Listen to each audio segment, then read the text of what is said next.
No, that's what it's all about. And, I mentioned public funding, but at the end of the day, the bulk of our funding is philanthropic. And so I would encourage your listeners to look at an organization like Father Joe's Villages, who is effective in what it's doing, that helps those not only who are on the streets, but the community at large. Cloudcast 180. Powerful people, powerful stories, 180 seconds. San Diego Union Tribune and Retirement Strategies Group present the Union Tribune Community Spotlight Show with your host, Drew Schlossberg. Drew's on special assignment. I'm Dave Mason, and for Drew today, and I'm happy to be here.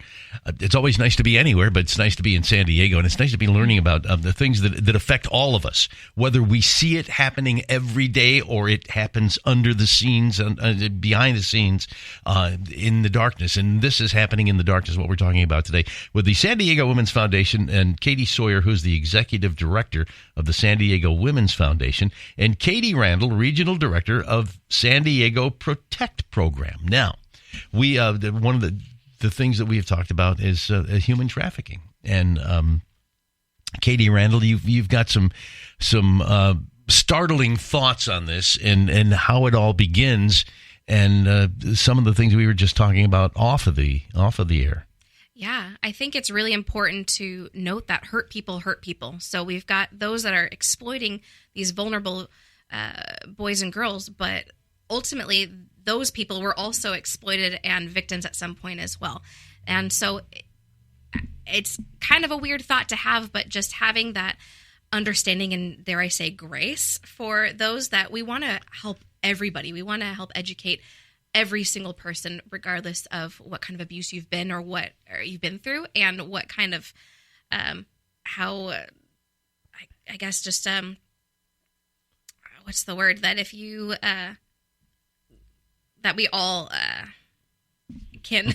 Yeah. Well, I think that really highlights the need for comprehensive recovery programs, right? Yeah. It's not just about rescuing the person who is being abused right now. It's about making sure that they don't go on to abuse others. It's getting them on a path for success in so many different ways. Absolutely. Absolutely. And we have a lot of amazing programs in San Diego that are recovery programs, but according to the stats, not enough to help every single victim and every single person who's been through such horrendous crimes. And so that's why we really believe in doing Protect. And we have age-appropriate curriculum for teachers that everything is free to them. We're funded right now by UBS, United Bank of Switzerland, and our donors have said, we believe in you, we believe in this, we're going to give you the funds so that you can run with this. And so we can go into every school and do trainings with the teachers, offer them this free curriculum so that they can take with them in their classrooms and train their students. And so we've got a 5th grade,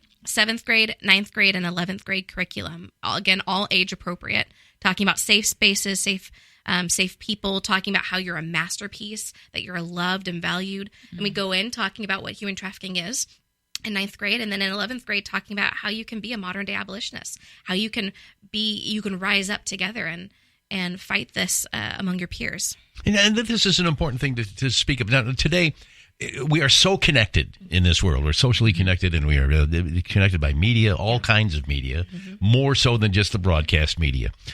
So younger people have access to all this. Younger people not only discussing things with adults, but discussing things with their peers. And I think that's in itself is an important thing. So you're reaching out to them, and they can become the activists. They can become the ones that begin to end this all. Yeah. How can they, what can you do? And as you mentioned early on, somebody will say, okay, well, it's a flashy car. Those are fancy shoes. And boy, I'd like that. How can we minimize that part, the glamour of it all, to help the youngsters understand that, you can get this, but you have to get this by legitimate means? That's a great question. We talk about certain words that are glamorized these days, like the word pimp. We don't call somebody a pimp. We call them an exploiter or a trafficker. And so calling it for what it is, I think, is really important, because they're not, we're not pimping around. This is really hurtful and damaging. And so calling it for what it is really is quite important. And then letting them know different ways that they can keep themselves safe, especially online. So in our presentations with parents as well as teachers, we talk about how to game safely, how to use social media safely, how to protect yourself beforehand, making everything private, making sure that you don't overshare too much information. That's Katy Randall, who's the regional director, San Diego Protect program. The unfortunate thing is we can't see you. We have two Katys, so that's why I'll keep explaining. Two Katys, what fun! What could be better? So the sign we're holding up now is for Katy Sawyer, who's the executive director of the San Diego Women's Foundation. Tell me a little bit about, in general, the Women's Foundation. Sure. So we have, as I said, 200 members, smart, talented women from all over San Diego County. And this is I think that the fact that this was our focus area for our grant making last year tells us a lot about the members of the Women's Foundation, right? They're not afraid of a challenge. They don't shy away from difficult conversations and really complex issues. We have granted $3.5 million to 96 nonprofit programs since our founding in 2000. And everything from environmental programs to literacy programs to community leadership development, preventing youth homelessness. Most recently, of course, our grants were to combat human trafficking. In our current grant cycle, we'll be making grants later this spring, is to support refugees, asylees, and asylum seekers in San Diego County. So this is so unique. Let me see if I have this correct. You are an organization that basically you offer financial grants to organizations like the Protect program. Right. That's the heart of what we do. We are we hold learning dear to our hearts as a core value, making sure that we're really understanding these issues that we're taking on. And then we know that it takes money to create change. So the members pay dues each year. The bulk of the dues go straight out the door each year through grant making. Our goal is to spend our grants pool down to zero every year. We don't want to sit on money. We want to push it out to programs that can put it to good use. And the money is critically important, but we know that our members' kind of connections and talents are important too. So our members often go on to become very involved in the programs that we fund. And we've heard from nonprofit partners that that's really valuable too. And that really is. We use kind of all of the resources at our disposal to lift up the work of the nonprofits that we serve, such as when we have an opportunity to come on a fabulous radio show, we make sure to bring someone with us so that we're spotlighting their work. Nice. Okay, the Women's Foundation website? sdwomensfoundation.org. And Katy Randall, the Protect program website? Let's see, we just changed it up, so I want to make sure that I got this correct. But we are now the San Diego Trafficking Prevention Collective, I believe .org, but if you Google it, it'll come up. Okay. We're in our process of changing up our domain, so if you Google that, it'll show up, or protectnow.org. Now the change, that's a good change. Yes, good change. Okay. Yes, we're growing. Yeah, all right, we're expanding. That's very good. That's good to know. How Katy Sawyer, how did you get involved with the Protect program? So we have an extensive grant selection process each year. Each year, we announce our new grants focus, release grants guidelines, and put out an open call for applications. Our members do come together to make sure that we're funding the right program. So we have a multi-step review process. Members are reviewing proposals, go out on site visits, and in the end, we have a one member, one vote process. Every member of the Women's Foundation has a say in our final grant decisions. We know that we've funded 96 nonprofit programs over the year. They have been extensively reviewed. They are exceptional, very much the cream of the crop of nonprofit work in San Diego County. Of course, we would love to grant more, but we know that the grants that we do make are exceptionally qualified and doing phenomenal work. And Katy Randall, how did you get involved with the Women's Foundation? So they offered us a wonderful grant.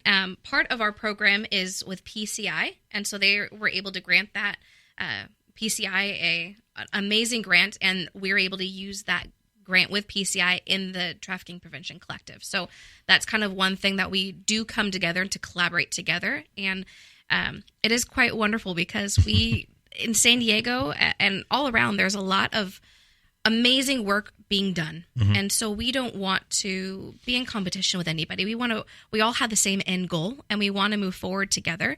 And so coming together, we can do so much more powerful work. And so having these 3 different programs to come and put all our money in the same pot and say, hey, let's do this together. Let's build each other up.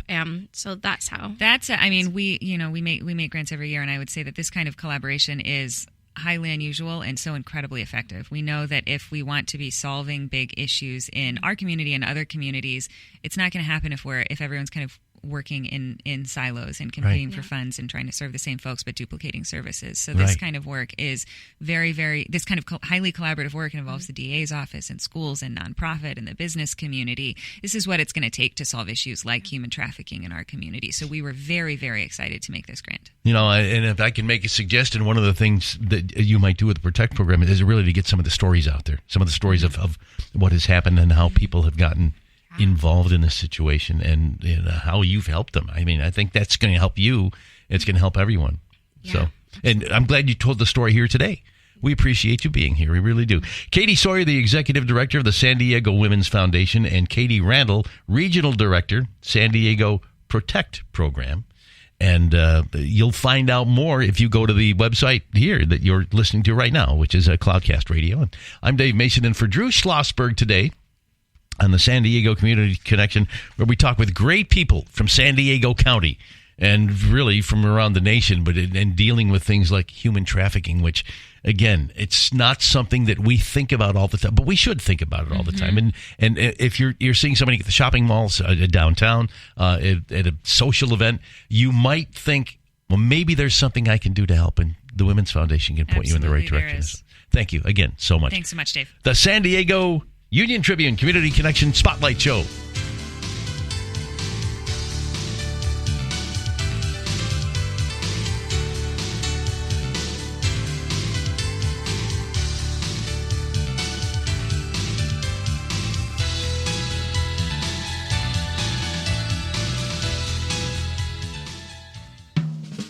Thank you for listening to a podcast from Cloudcast Media, the digital media home for leading local brands.